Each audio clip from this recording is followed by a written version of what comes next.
Welcome everyone to our September COVES Community of Practice webinar. We are really excited to be at this stage and to be sharing with you our FY24 Aggregate Report. Hopefully everyone can see Alex's screen. So today, although the slide you see in front of you says preview, you should know that all the information contained in this presentation that we're going to share with you is final. The report assets that you see here, so the digital images and some of the graphs, all of that is been finalized with our graphic design partner, Colorbox Industries. And the digital file is actually currently at the printers right now, so we're going to have some beautiful color reports for everybody. Our intention today is to share with all of our wonderful members the data that were provided, the analyses were performed, and some of the results that we're seeing to start a discussion. And we're going to end this conversation with some next steps for ourselves, as well as an invitation for all of you to come both grab a physical report, share the digital one with your colleagues, and think about what we want to do next. Why don't you go to the next slide, Alex? And of course, I'll invite my colleagues to jump in at any point with some clarifying content or anything like that. So the first thing that's worth acknowledging is, well, two things. One, this is our first fiscal report since FY19. So there was a little bit of a hiatus there for some obvious reasons, and then some workflow issues, which we have worked really hard to kind of counteract over the last year.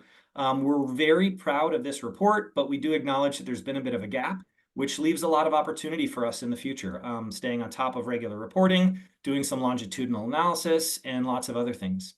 The second thing you'll notice here is kind of a difference in branding. FY18 and FY19, basically the feel of our report really matched our website at the time. And over the last few years, we did a website refresh. The content that we have now and the kind of the look and feel of the report, if you will, really match our new website and are more responsive to our inclusion of more museums, moving away from just science centers, to being very holistic about the museum field as a whole. And we're going to continue to try and expand both our membership and the way we represent that within our reporting. Next slide, please. So before we get started on the data themselves, the analyses, and some of the findings, of course, the first thing we want to do is share with you the data that are contained in the report. So you can see here that 73 sites contributed data. It's actually true that more than 73 participating COVES museums participated, but we did have some exclusion rules, which we'll go into on the next site. Many of these have been described in previous Community of Practice webinars or previous reports. The weighted sample size was 39,374, which one is a ton of data, right? Very positive across all of our contributing members. And two, actually reflects a downward adjustment from some of the sites that had the largest samples. So again, the weighting formula that we use tries to take into account different factors like the size of the institution, the number of months they participated if it was not a full year, the percent towards their annual target that they achieved, things like that. And the effort here is to minimize bias from sites that over-represent within the data, and as well as minimize any bias introduced by small sample sizes that could not necessarily be representative of entire museum audiences.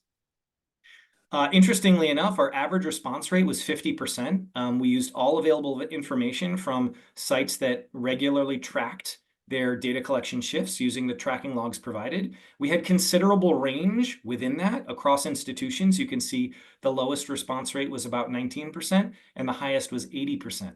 So if you aren't already using your tracking logs, we highly encourage you to. It can tell you a lot about your data collection practices and of course informs all of our efforts at the aggregate level to think about how we're doing with data collection. The average survey duration across all of the sites that contributed data in the last fiscal year was just over 5 minutes, 5 minutes, 12 seconds. And that does take into account the core survey and, of course, institutionally flexible questions, everything that you all add to your surveys. Next slide, please. So within the 73 sites that are represented, you can see here that there are 26 Science Plus museums. That's the cohort of museums on the science side that does include children's museums, natural history museums, historical sites. And then we have 47 art museums represented. The exclusion rules that I talked about on the last slide, in order to have data represented in this report, you needed to collect at least 100 surveys if you participated for 12 months. And of those 100 surveys or more, less than half of them needed to be collected via QR. We didn't want the QR code responses to overrepresent our in-person collected responses, if you will. For any partial year respondents, basically you needed to collect at least 1/12 of 100, or if you participated for 1 month, you needed to collect 1/12 of 100. So, sites that participated for a single month needed to collect around 8 or 9 surveys in order to be included. And then, of course, the weighting formula took care of the rest to prevent any bias. Next slide, please. I'm not going to spend too much time here because I've been talking about the weighting and the sample sizes already, but I guess the 2 notes to look at from those first 2 bullet points is that we drastically reduced the range between the smallest participating site and the largest, so which was roughly 2,500 pre-weighting, to by more than 1,000 responses after weighting was included. And as you can see in that 3rd bullet point, the goal is to make sure equitable representation of museums in the sample size by reducing the potential for bias. Next slide, please. Here's a map of the participating institutions. When you get your fancy physical copy of this, or when you check out the digital version, or if you ask us directly, but on this slide, you can see. I could put the list in the chat. It's a big, nice, high quality file, so it's taking a second to go in there. But those are all the sites that are included on this map here. Thank you so much, Alex. I was going to say in the report, you'll get the list of sites too, but this is the visual representation. Unsurprising for many of you, most likely if you've been in the community for a while, you can see the strength of representation on the West Coast directly, in the Midwest, and kind of scattered throughout the Mid-Atlantic, Southeast, and New England. We're still working on representation in the Mountain Plains states. So if you have museum friends or partners or colleagues that you want to invite to join us, that would be great. We are truly looking for a diversity of sites across the U.S. It would be foolish of me not to acknowledge that Hawaii and Alaska aren't even represented on the map. We have no sites in either of those states, but it would be great to get at least one participating site in all 50 states as we consider what we're really talking about with U.S. representation for museums. Next slide, please. And before I turn it over to Alex, I just wanted to highlight, this is our table of contents. So you can get a sense of what the full report will look like despite this aggregate report teaser that we're doing on the webinar. There's a little bit of introductory material beyond the sample information and the participating site list, which includes a discussion of our data collection methods and kind of the pieces that make COVES unique, basically what we study and why our methodology is important to being able to have comparative data across sites. The remaining pages are, of course, dedicated to the data themselves and some specific what we call deep dives, so breakdowns beyond the aggregate data presentation. What we'll do in this webinar is we're going to share, in fact, all of the information. I was going to say as much of the information as we have time for, but we're going to go over the aggregate data first, which is essentially a snapshot of the weighted aggregate across all sites, right? So that's just who is visiting museums. And then we're going to get into the deep dives, which are the Science Plus cohort and the art museums compared across things like representation to census, members and non-members, the size of organizations, small, medium, and large. When we look at non-member composition, who are our locals, who are out-of-towners, and then adult-only groups versus groups with children. So that's the structure of the report and also the structure of the remainder of this presentation. Yeah, so as Ryan said, pretty much all of the information in the report is contained in this presentation. Not 100% of it, because we had some limited space and we're going to release the digital version soon. But I just wanted to note another thing when thinking about how many museums are represented here. I looked back at our previous 2 reports to see how many sites were there. And I think the first one had 19 science centers represented. The second one had something like 23 or 24. And then you saw the number on the previous slide of 73. And that's not even all our participants. That's just everyone who, met the particular thresholds that Ryan was talking about for data collection. So huge jump in the number of institutions represented, most obviously coming from our new art museum cohort. So when thinking about this, like I was looking back at the other reports, back at the aggregate and this one, and seeing differences and similarities, but just noting like how much the cohort has changed and how much of the change in aggregate data could be sort of attributed to that or what. And This is also the first opportunity I think we've had to share science plus and art, science plus including, of course, as Ryan said, natural history, children's, and our, World War I History Museum kind of in there as well, together. Even on your aggregate dashboard, they're separated. So this is all the data that we have, all institutions, regardless of type, put all together. So with that, there's a lot of information on these slides. So I'll pause on them for as long as I can, take them all in. If you do have questions, I'd encourage you to maybe put them in the chat, and Ryan and Allison can kind of help either answer them in the chat or feed them to me, or come off mute if they feel they can answer them best. Because again, there's a lot going on here, and I can't wait to get the digital version to you all. But for now, just try to take in what you can and see what you notice. So with that, let's look at some aggregate data. So we're starting with some group level data with average group sizes, group composition in terms of adults and children, and then age and gender breakdowns for both adults and children across the board. One thing, there's some things I noticed about this when looking at previous reports. The average number of adults in a group is really similar, but of course, with art museums in the cohort, the number of children average has gone down a fair bit. And that type of effect you can kind of see throughout, like the number of adult only groups is much different. The ages of children are a little bit different. We have more older children, more older adults. Interestingly, the adult gender and child gender are not too different. But that's some of what I was seeing. So I'm not going to move too quickly because I want everyone to kind of get a chance to look. But take that in. Think about what you might remember from your own data or what you've seen most recently in your own data to think about how you compare. A couple more group data points in terms of residence and disability status. I did notice that groups that included someone with a disability were up slightly from our previous reports, from about 8% before the pandemic, and now we see 10%. And then this faint yellow line here is kind of dividing into where we get to individual demographics. Of course, you all know the COVES survey, we approach a group, we ask one adult in the group to answer the questions, but they give you some information about those in their group. So here we have membership and some visit history sorts of questions. Our membership is sort of, the percentage of members is lower in this representation of the cohort than it was in our sort of Science Center only reports pre-COVID. I think that it was like closer to a third, maybe between a quarter and a third were members, around 30%. And now it's down to about a fifth.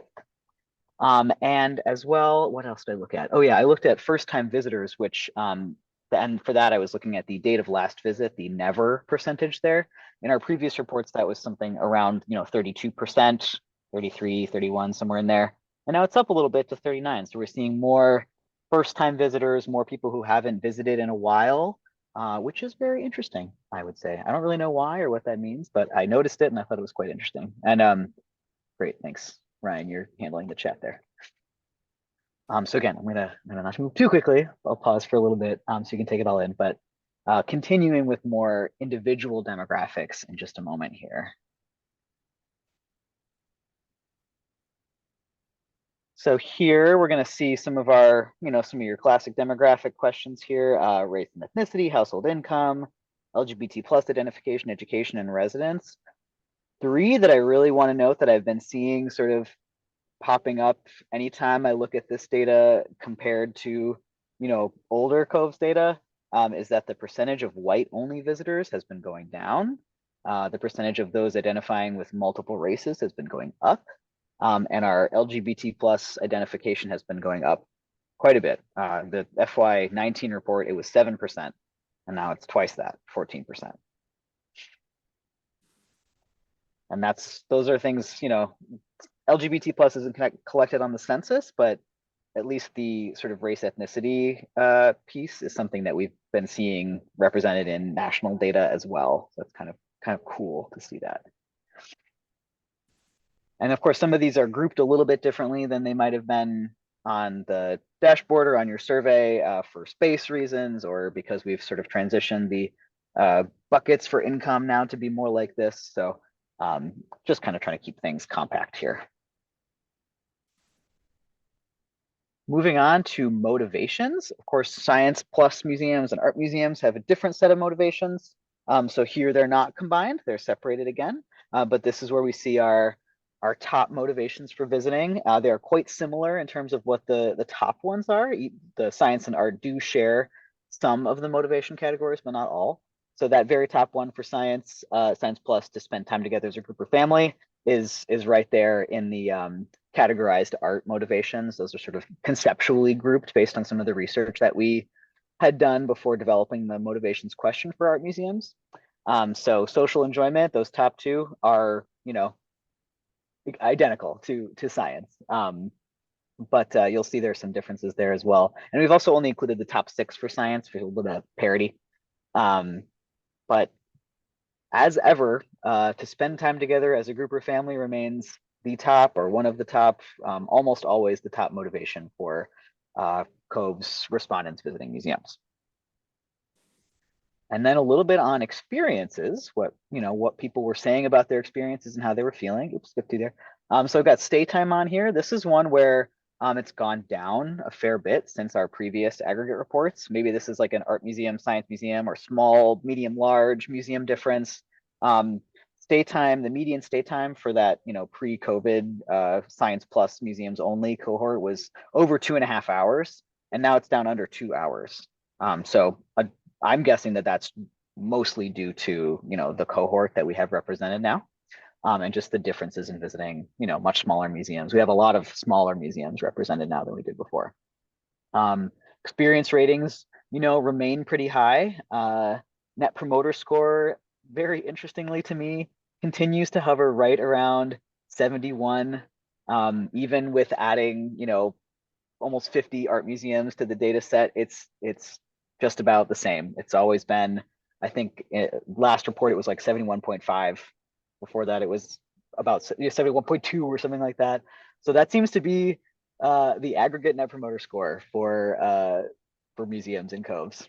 An overall experience rating of 46% outstanding. And when you see the report, actually, in the margins of the pages, every page, there's like a sort of a chart, or I guess not on the margin, on the edges of the page, there's a chart showing like a number line and representing the percent outstanding for all the different museums in the cohorts. You see a whole bunch of little dots all around. So you can see the range of that percent outstanding, represented in the data. We used to do that with NPS, and then we've been trying to sort of move more toward thinking about overall experience rating as a truer measure of the experience, whereas NPS is more of course, like a recommendation sort of metric. So we've included ranges for OER this time, kind of switching gears from what we did before. So when you get the digital or the physical copy, you'll be able to sort of see that, and it's really cool. We like the visualization a lot. And then here, just to give you a sort of a teaser of it, this is the net promoter score range across institutions. Of course, the aggregate is, right about here, 71. And, nothing too far below 50. So the scale continues into negative 100 off the page there. And then this is an example of what the overall experience rating scale looks like. It's sort of tilted up so that it's vertical, not horizontal like this, but I kind of modified it so I could fit it on the slide. And you can see just the range that we see across institutions. So it's quite a big range, but a big cluster kind of there in the middle in the mid 40s. So I'm going to pause there for a second and check the chat, make sure everything is.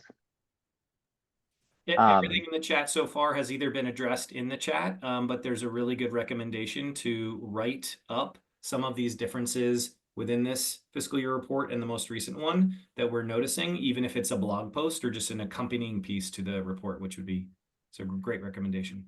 Yes, that's a fantastic. And if you think of things similarly, anyone on the call right now, I think that you should do XYZ next, or did you ask this question? This would be a great thing for your next report. We would love to know about that.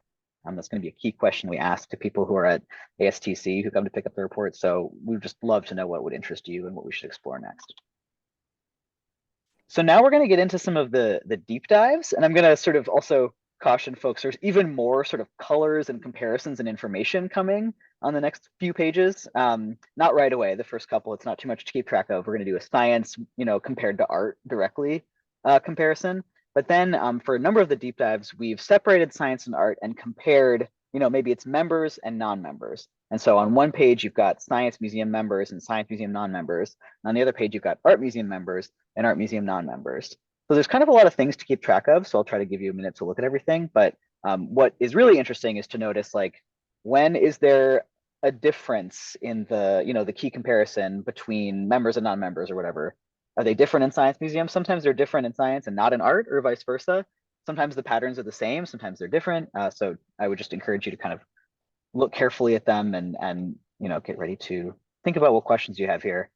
So the first comparison is just science museums, science plus museums and art museums. And this green purple color scheme is going to carry through with different shades, different kind of types of green and purple. So when you see green, that's going to be science museums, and science plus museums. When you see purple, that's going to be art museums. So here are some sort of key differences that we noticed between the two cohorts. One of the starkest ones is adult only groups. Art museums get way more groups that don't include children, although of course, some adult only groups visit science museums as well, and vice versa. Some groups with children visit art museums. We saw that art museums got slightly higher ratings on some of our experience rating questions, notably for kind of the amenity related things, restrooms, gift shop, cafe, restaurant. I mean, I know lots of art museum restaurants and gift shops are quite high end and really very nice in a way that some science museum amenities just are different. Not too many fine dining restaurants in science museums, but just kind of noticing that pattern come through. In terms of adult ages, we really see our science plus museum sweet spot in that 35 to 44 age category, and they often are bringing 4 to 7-year-old, 8 to 12-year-old, just fewer teens in general, and a pretty equitable spread across the rest of the age groups. Whereas at art museums, it sort of skews like older and younger in some way. Like you see more of those 18 to 24-year-olds and 25 to 34-year-olds, as well as the 65 plus, like sort of the senior citizen age. That stay time difference came through. So that kind of bolsters what I was saying before about the aggregate median stay time going down. Definitely is something that we see when comparing science plus and art museums. And just some differences in child gender as well. Nothing that I can like hypothesize about, but just notice that there were differences between the two. So these are some of the key things that we noticed looking between the two cohorts and what data points were different. Another one too is the stay time data. We can look at it either just by straight up median, or we can look at like buckets of hours that people stayed. Very, very few people were staying at our science plus museums for less than an hour, whereas that seems like a pretty common mode of visiting our art cohort museums. A quick less than an hour long visit, maybe to see a specific exhibition, or maybe it's just a smaller museum. You don't need more than an hour or so to see everything you want to see. So just a big difference that we noticed. And here we have a census comparison. So this is it's not all like the census. In fact, it's the American Community Survey, the most recent one, or other national data sources. Like for LGBT plus, you can't find that on the census. So we found something from the Williams Institute. And of course, like our museum cohort is not sampled the way that they sample for the ACS or the census or anything like that. We're not trying to get every museum around the country and or like representing in any kind of representative way, but just kind of for interesting trends that we think you could look to your own institution census comparison for. The orange you're going to see is census. So a few things that jump out to me are that our museum visitors are much more highly educated than we see in the national data. Over 55% in the ACS data had less than a college degree versus like 18% or 21%, depending on institution type, for our museums. We do see higher percentages of LGBT plus identifying folks in our sample than from the Williams Institute data. So those are some of the starkest differences anyway. Also kind of underrepresenting some other racial categories, but potentially overrepresenting those who identify with multiple races, interestingly enough.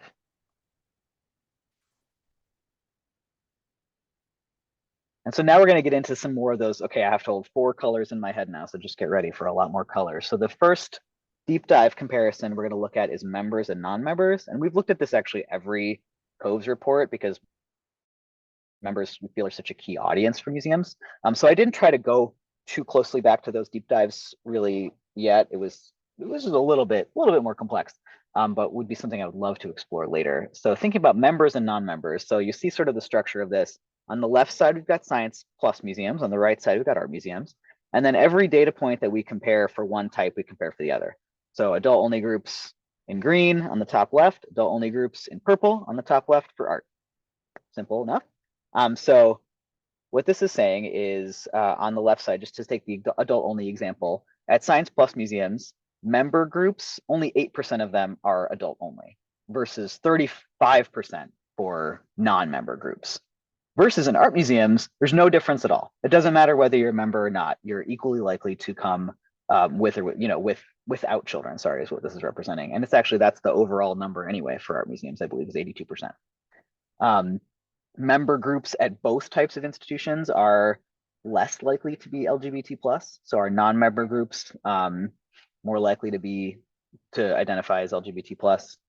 And member groups do also tend to be more highly educated at both types of institutions. You see that grad degree, the dark green, 48%, 53% at art museums. And the one thing that I think is really interesting too at science museums, it's just so clear to me that like you become a member when you have small kids. You're 35 to 44, you've got kids in a particular age range. 47% of our members fall into that group. They're clearly bringing children because only 8% of them are adult only groups. Versus at art museums, one really common thing you see is these 65 plus. Like maybe when you get a little bit older, you've got more disposable income because you've been working your whole life or something like that. You've got a lot more free time, maybe you're retired, you're going to go to museums a lot, so you get a membership to your local museum. I'm just like making all this up, but it's really fun to kind of look in the data like that and imagine these stories, and sort of see like who is a member of an art museum, who is a member of a science museum, what kind of demographic traits do we see.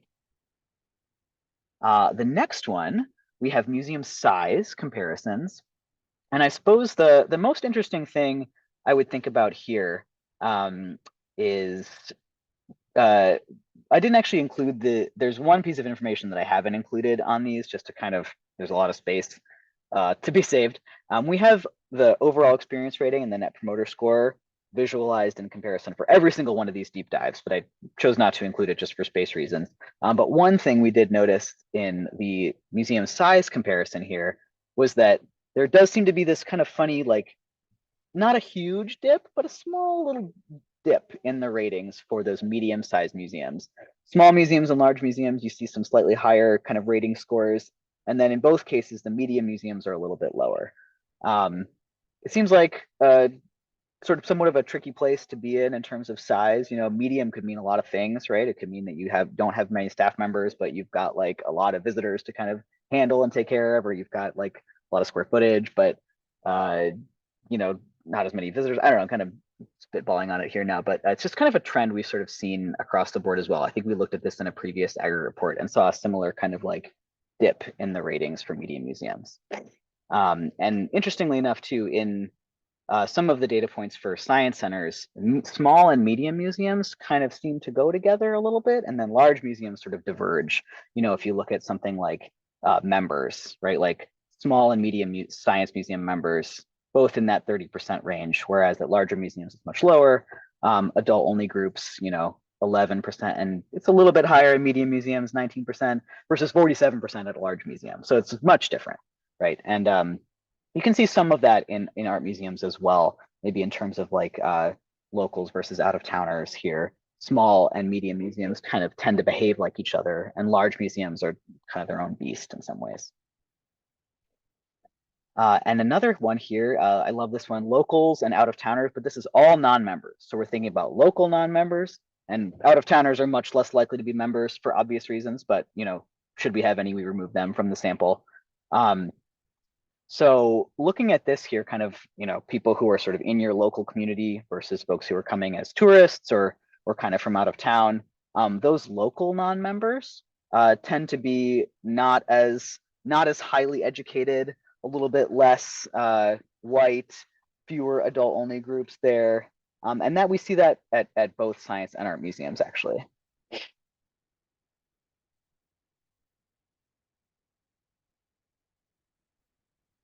I'll just give folks a minute to kind of take it all in, a lot of information.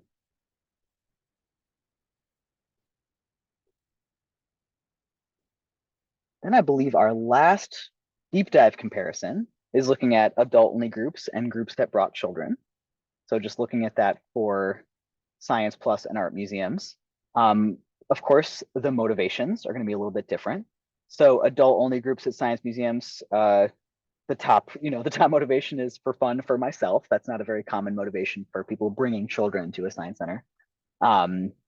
And you can kind of see the analog in that too for art museums, even though the motivations are different, learning and pursuing interests, and relaxation and recuperation. We don't have that for Science Plus museums, but that's more of a like personal centered motivation versus if you bring children, social enjoyment, social learning come up to the top. And of course, same idea for science centers, fun and entertainment for group members, spending time together, educational experience for my group. If you're bringing children, that's going to come to the top for you for motivations. Even if you're visiting in a group with other adults, you tend to have more, individual motivations. Interestingly enough, stay time is not really that different for either institution type, whether you come with grownups, whether you bring kids, just not massive differences there. So we thought that was kind of interesting to highlight.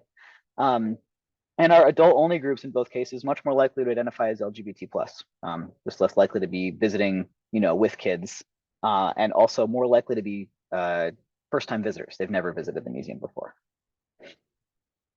So I know that was a lot of information, but that's all that I'm going to share with you now.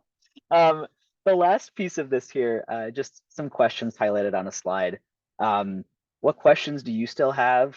How could you use this report? What should we look at next? But before that, I'll just say our plan for distributing this to folks. So we don't have the physical reports in hand yet ourselves. So we're doing a limited print run for ASTC to have them at our booth.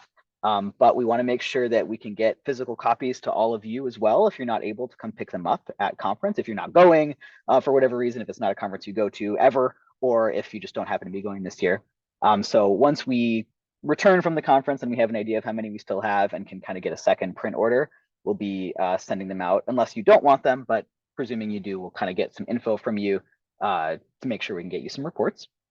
We'll also release the digital file right after conference is done as well, once we can kind of get it up in a nice place on our website. It's fully, it has some links in it. It'll be really great for distributing to others. When you look at it, it'll be like, oh, here you can go see our survey, click the link and see the survey, or click to, get to this other place on our website for more information on the protocol or whatever. So we think it'll be really useful.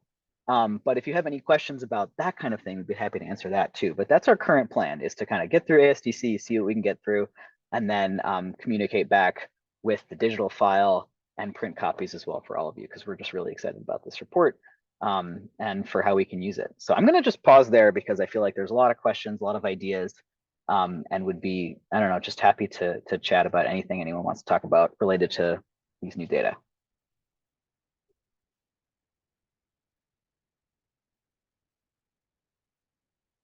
Feel free to raise your hand or just come off mute. I don't know how many people we have right now, if it's going to get chaotic, but.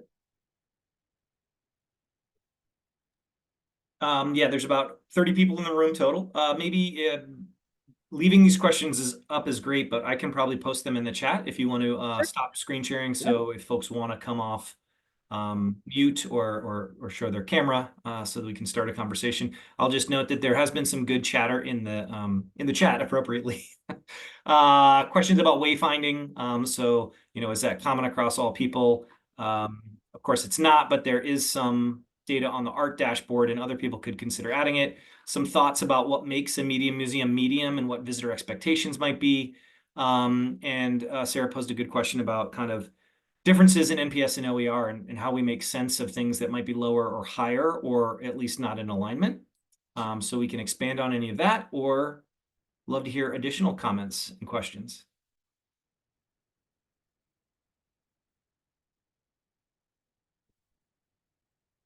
And as we come up with these questions and comments, the COVES team fully acknowledges that just throwing like 42 slides of data at you and expecting you to digest it and be able to think critically in the moment is really challenging.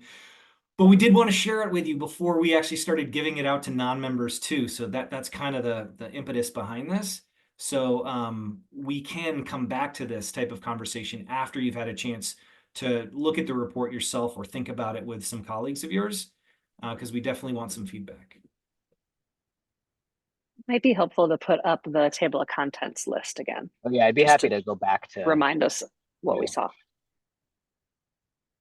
Ooh, really good question from Beth in the chat, although I know it's not like a answer this now kind of question, but given how different the results are for science and art museums, does it even make sense to aggregate them? I mean, I think my gut answer is like yes and no. I mean, we don't aggregate them for the dashboard because they're so different, but we do because for this report, because in some ways they're similar. So I don't not really settled on this particular question. I think you can kind of make an argument either way. Whether you're thinking about it as like in terms of the differences, or if you want to think more holistically about like museums or informal learning institutions or something like that, you could make an argument to aggregate them all together. Or maybe you can make an argument that some things should be aggregated, and some things are just so different that anything interesting is obscured by aggregating them. I know it's not like a very definitive answer, but that's kind of where my brain goes. Well, and I think Beth isn't expecting an answer. I didn't read it as such either, but I will just answer, before even getting to this aggregate report where we were fortunate enough to be able to break out every one of those deep dives, looking at the Science Plus cohort and the Art Museum cohort separately, the trend that we always saw in the data in kind of those poster presentations that we started doing last year was there were fewer differences than we might have otherwise expected at the aggregate level between science and art. And so pulling out these like super interesting findings was a little bit of a challenge, but there are some obvious and recurring differences that really do highlight your question itself, Beth, which is like they're starkly different when it comes to adult only groups. They're starkly different when it comes to stay time. There are key elements that when you mush them together and look at the aggregate of COVES, the percent adult only at the aggregate level is really misleading. You just need to look at the Science Plus and the art separately to get a true sense of how those groups are coming to our museums. But in a lot of other places, in fact, in more than half of all of our data points, I would argue Science Plus and art are actually eerily similar, which is why those deep dive pages matter more, looking at small, medium, and large by art, by Science Plus. The different characteristics of the visiting groups between the cohorts that we have. So we don't have, an outline for next year's report fleshed out, but I'm guessing we will continue to do this kind of separation of the data to ensure we're not misrepresenting, even when we share the aggregate.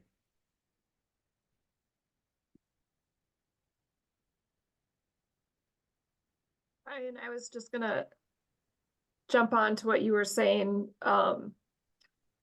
Because I think one thing that like for us, we're really interested in adult only audiences.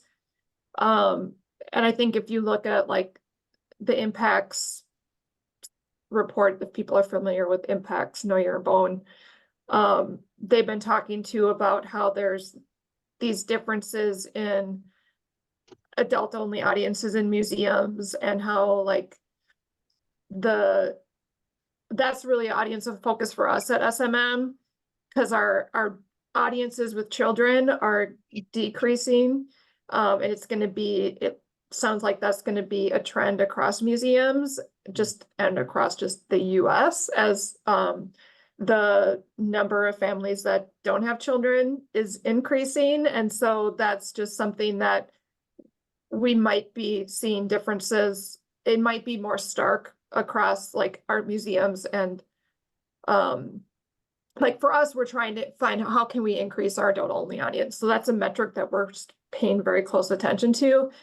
And it gets a lot, like when I first looked at your aggregate data, I'm like, oh wow, 50-some% of adult only audiences. And then I'm like, how is that? That's way higher than SMM. But then when you broke it down, so I just worry when we have those aggregate things like that it gives like a false message. So I don't know if there's because there is such for some of those metrics. So I wonder if we even like report that in the aggregate. I don't know. It's just something to think about when we have such wide variation for some of those metrics. Or if there's like a note or something on that front page.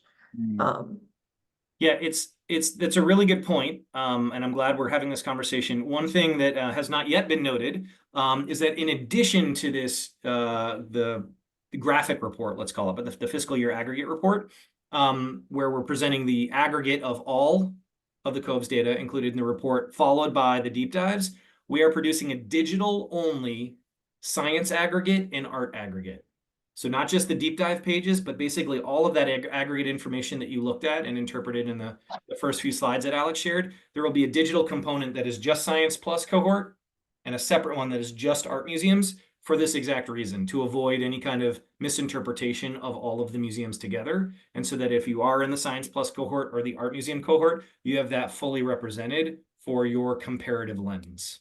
So that will be available online when we post this report in the next week or two.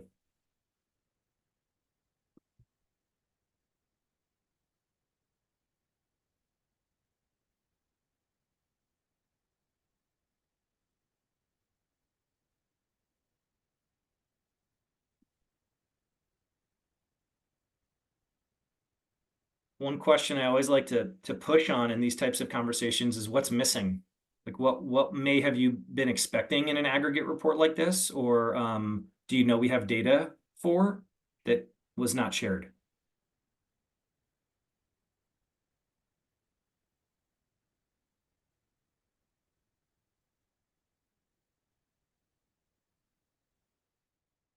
I had a question.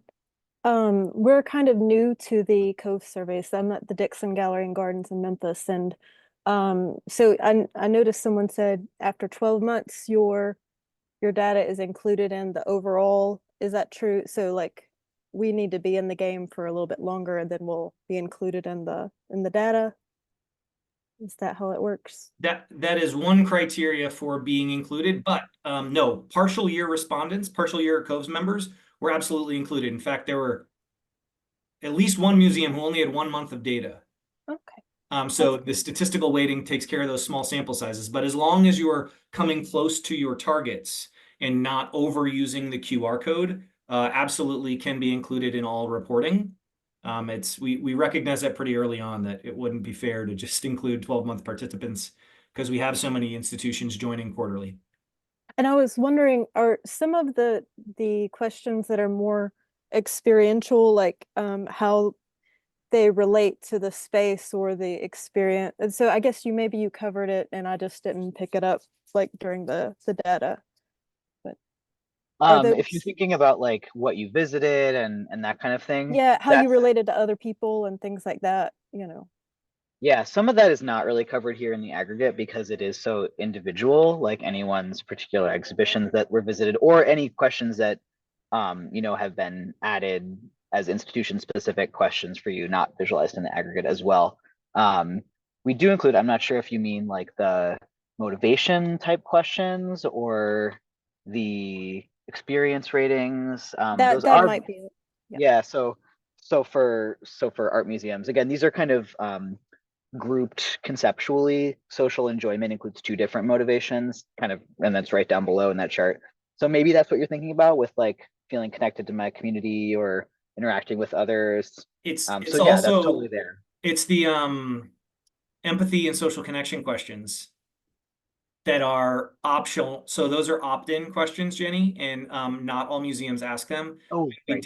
When we did the analysis for this report, we did actually pull those out as something potentially to be reported, but we don't have enough it literally becomes identifiable at a certain point when we started doing the science versus art breakdowns. So it wasn't appropriate for this report to start doing that. However, we recognize that we've had those questions included on enough of our COVES member surveys that we're starting to think about it. And in fact, I know I saw Emily's name on our attendee list today. I'm not sure if there's anyone else from Crystal Bridges.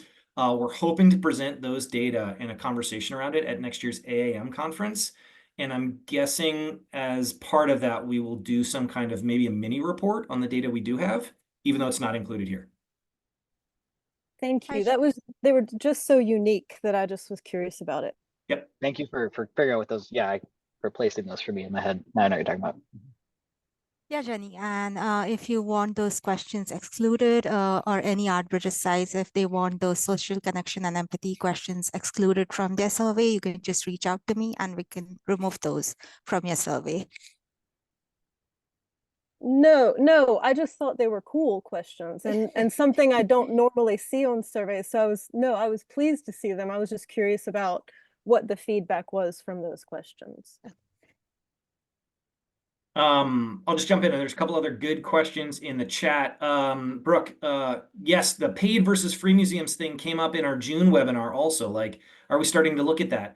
COVES, we need to do a better job of identifying who is free and paid. It's not included in the data set. We can include it as metadata, but we actually don't have comprehensive information from all of our members on the cost structure of attendance.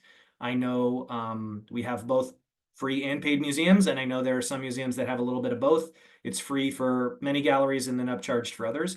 So part of our one thing we worked on over the last few months, but has been sidelined because of this report and other conference travel, has been like an institutional survey for you all to fill out to give us some of those definitive data points so that we can report on it in the future.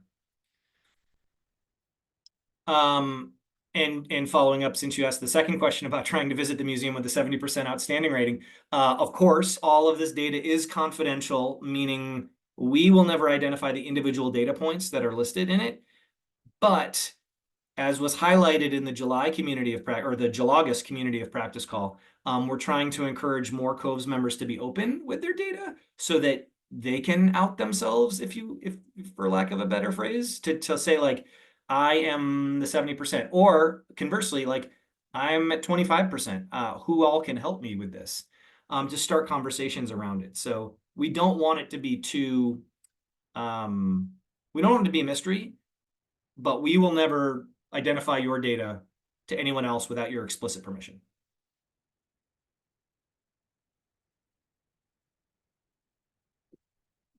And I'm going to check the experience rate. Beth, go ahead. Yeah. Sorry, go ahead. I just first want to say thank you, and this is awesome, and it looks like an incredible amount of work that makes my head explode thinking about ever putting together something like this, and I drool over your data visualizations. I'm curious from your team's perspective, because you've really been in the weeds, are there other things you think we should be asking that we're not? Like on the COVES survey, like what data? That's a really good question. Ooh. Not expecting an answer immediately, but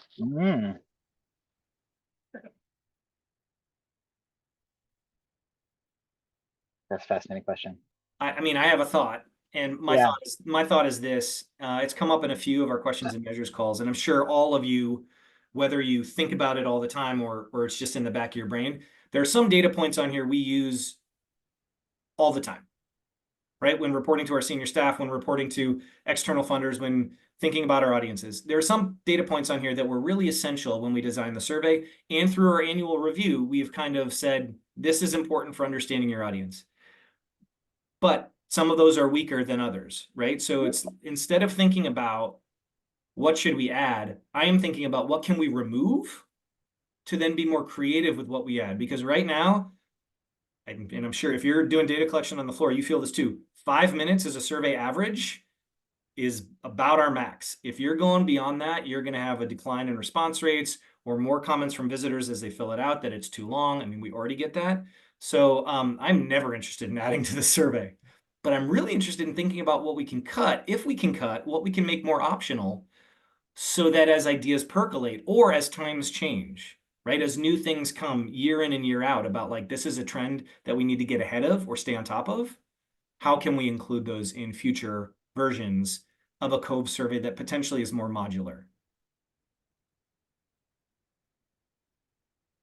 Yeah, and I've always been, well, not always, but I'm thinking back to like really early COVES conversations where we had aspirations of getting into more like psychographic style questions, or in the spirit of like the social connection and empathy type questions, more things like that could help us learn beyond just like, was the restroom clean, just more about people and the deeper facets of their experience. And I'm also thinking too, I think this is SMM. I think SMM asked these questions about perceptions of how the museum shows up in their community, which I think is a super interesting kind of avenue to go down, like in a Cove sense. Like, hey, you're just a general visitor. You're just here on a particular day. Like, what do you think? Is the museum present in your community? I think those are really interesting questions. Digging a little bit deeper.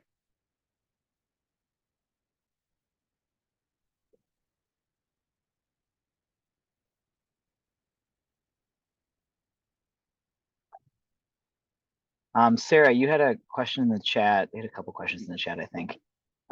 Well, first of all, what else we looked at to compare between art and science? We looked at basically everything for everything, and then just tried to highlight things where there was a big difference or there was no difference, and that was sort of interesting, or things that we had compared in previous reports. It wasn't an exact science, I'll admit, but we looked at almost every data point and compared it. And then there was another, oh yeah, you had a question about traveling exhibitions that I was trying to type an answer to, but not succeeding. But just to highlight that for art museums, that can be a little more complicated because, I think a lot of them are using collections and curating particular shows, but that the Art Bridges Foundation, that's kind of the whole idea of Art Bridges is loaning or having objects or exhibitions that travel to different museums. Is that something that team looks specifically at and is looking at, like, this exhibition that we sort of loan to you, like what's the visitor response to that, and like, do you feel that like you are having better access to like high quality artistic experiences in your community because of the exhibitions that we've been able to bring around? So I think there's definitely something there. And when we did do that for science centers pre-COVID, when there were a number of traveling exhibitions that sort of crossed multiple COVES sites, 2 or 3 sites in the reporting period. But I'd have to look and see if that's still happening in the same way. I think that there's some patterns around traveling exhibitions that have changed a little bit in science centers. So it would be worth returning to see if there was that opportunity again or not. But there's a big thing with Art Bridges that would be, that's already kind of happening. And I'd love to know more about, what Art Bridges folks are looking at with the data there. And I see we're getting close to the end of our hour. There's one unresolved question in the chat that I'll try and take a stab at real fast. Beth, have the experience ratings been pretty static over time? The answer is yes and no. The yes component of this is the rank order of our ratings is mostly the same, right? So if you just lined them up top to bottom, it's mostly the same. The no portion of this is, as you saw on the science and art comparison page, like that first one, there are some ratings that differ between our 2 cohorts. And because of that, adding art museums, right? Adding 50 plus art museums since our last aggregate report has pulled the ratings in one direction or another. And those are the ones that we have visualized on that science and art page. There's also like a small difference between what we used to ask and what we currently ask. If you remember pre-COVID times, there was the bathroom question, and then all cleanliness became important, and then bathrooms is back on. For art museums, we don't ask about the entertainment experience, just the educational experience. So it's ebbed and flowed a little bit, but all of the previous reports are available online. You're asking a very good question to us though, which is like, do more of a longitudinal comparison, which even if you didn't say that out loud, I hear that, I feel that, I want to do that. But thank you for recognizing the effort, because this did take all of our, if we haven't responded to an email, this is why, and we promise we're doing stuff. But we're really proud of this. We want to keep sharing it. We want to take it further, right? Every time. So these types of conversations are really important for us to learn from and build off of as we get more data and get more museums and just kind of evolve our reporting style. So because of the time, I'll wrap it up. Thank you all for being here. This was awesome. Come see us if you're going to ASTC conference at the end of the week.